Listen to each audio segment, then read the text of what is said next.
Assalamualaikum warahmatullahi wabarakatuh. Sahabat sekalian, bertemu kembali dengan saya, Dr. Yan. Hari ini kita melanjutkan membahas pertanyaan-pertanyaan dari viewer yang masuk di kolom komentar.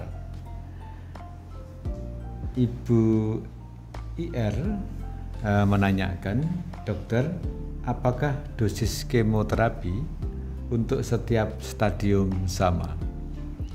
Pertanyaan ini berasal dari serial share mengenai kemoterapi. Sahabat sekalian, memang betul bahwa setiap kanker itu terbagi dalam berbagai atau tahapan stadium, atau bahasa Inggrisnya stage. Stadium kanker, hampir semua kanker itu terbagi menjadi kelompok stadium 1, stadium 2, stadium 3, dan stadium 4. Biasanya kelompok stadium 3 dan 4 itu kelompok stadium lanjut. Sedangkan 1 dan 2 biasanya kelompok stadium yang masih awal. Tapi masing-masing punya detail. Misalnya ada yang 2A itu stadium awal, misalnya pada kanker serviks, tapi 2B adalah sudah stadium lanjut. Kemudian stadium ini penting sekali.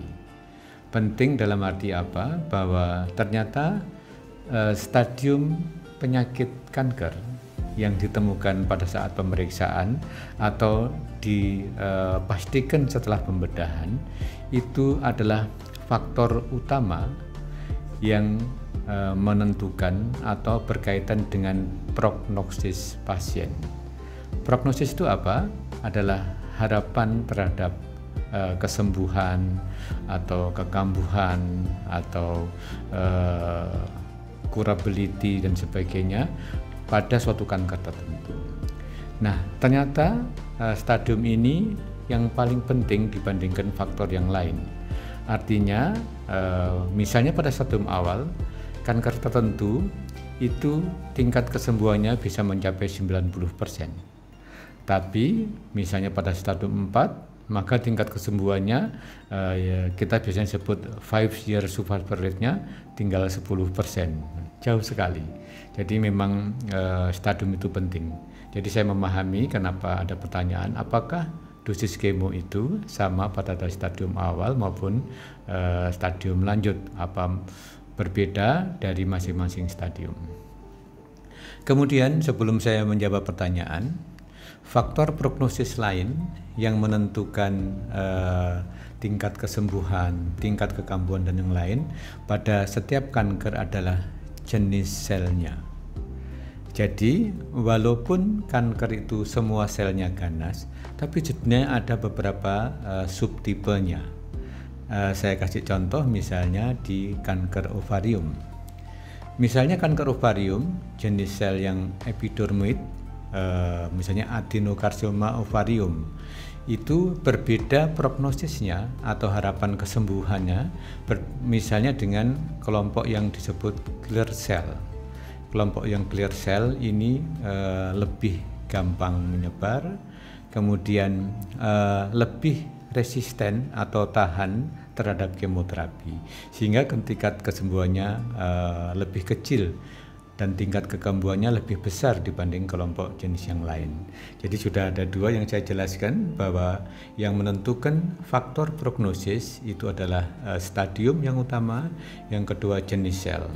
Nah, yang ketiga adalah yang penting adalah apakah pada saat operasi, kalau misalnya kanker itu masih bisa dioperasi, bersih atau tidak, atau menyisakan sisa atau tidak. Sisa itu disebut residual tumor. Kenapa ini penting? Karena memang kenyataannya tidak semua operasi kanker itu bisa mengangkat kankernya secara keseluruhan. Kenapa? Ya memang kadang-kadang kita menemukan kanker itu pada stadium yang sudah lanjut. Kalau stadium awal misalnya di ovarium, hanya terbatas di ovarium, pasti bersih. Kita melakukan operasinya. Tapi kalau misalnya kanker itu sudah stadium 3C misalnya, sudah menempel di usus besar, menempel di omentum, nanti saya tunjukkan contoh gambarnya, kadang-kadang bisa saja menyisakan residual tumor, entah 1 cm, entah 2 cm, maka mungkin malah masih besar.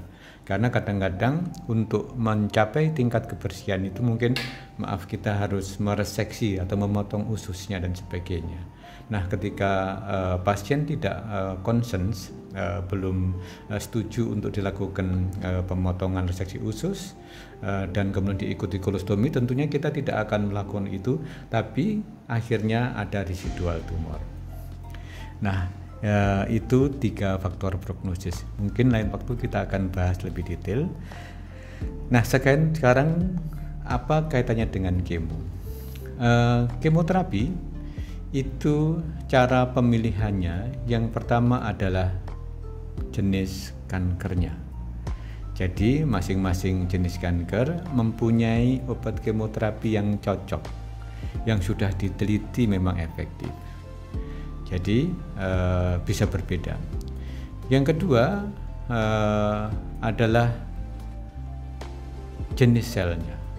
Jadi pada beberapa jenis kanker dengan jenis sel tertentu, kita mempunyai pilihan obat kemoterapi tertentu juga. Kemudian yang ketiga, zaman sekarang memang sudah lebih modern, adalah data-data secara biomolekulernya. Misalnya, apakah pada sel kanker tertentu itu terekspresi gen-gen tertentu. Contohnya adalah reseptor tertentu, dan ini akan menentukan obat kemoterapi yang dipilih, atau mungkin kemoterapi itu dipilih atau ditambahkan dengan targeted terapi atau imunoterapi. Mungkin sahabat sekalian bisa melihat di sesi sebelumnya kita pernah membahas mengenai targeted terapi. Nah, dengan demikian sebenarnya stadium itu tidak menentukan dosis kemoterapi. Nah, yang menentukan apa adalah berat badan pasien. Jadi untuk dosis yang menentukan adalah kita sudah ada standar bahwa misalnya penggunaan obat, katakanlah saya sebut ya, kelompok paclitaxel itu diberikan 175 mg per kilogram per 1 meter square tubuh. Nah, itu sudah ada acuannya, sudah diteliti secara internasional.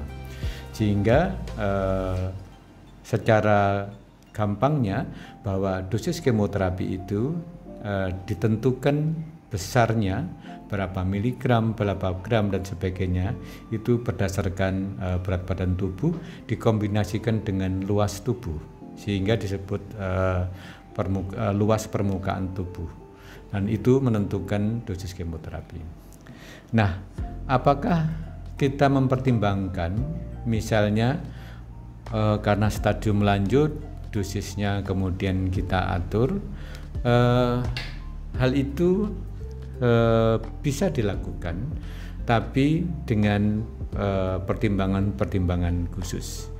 Kita memang ada teknik namanya adjusting dose. Dosis yang disesuaikan dengan keadaan tertentu. Tapi biasanya adjusting dose itu misalnya digunakan misalnya pada pasien yang elderly, pasien yang sudah tua, geriatri, atau misalnya pasien dengan gangguan fungsi ginjal atau gangguan fungsi liver. Maka kita bisa mengatur dosisnya biar masih tetap efektif, tapi tidak terganggu organ yang lain.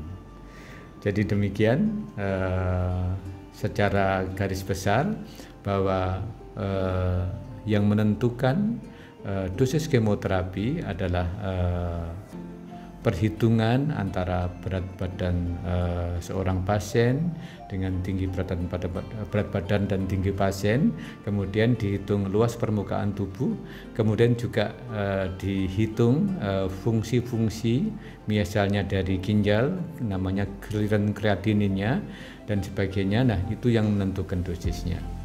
Tapi memang tidak terkait khusus dengan stadium dari seorang penderita kanker.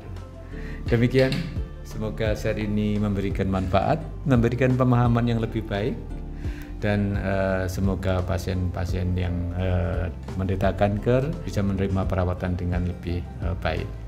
Demikian sahabat, take care, stay healthy, see you tomorrow. Mari dukung channel ini dengan memberikan like, share, comment, and subscribe.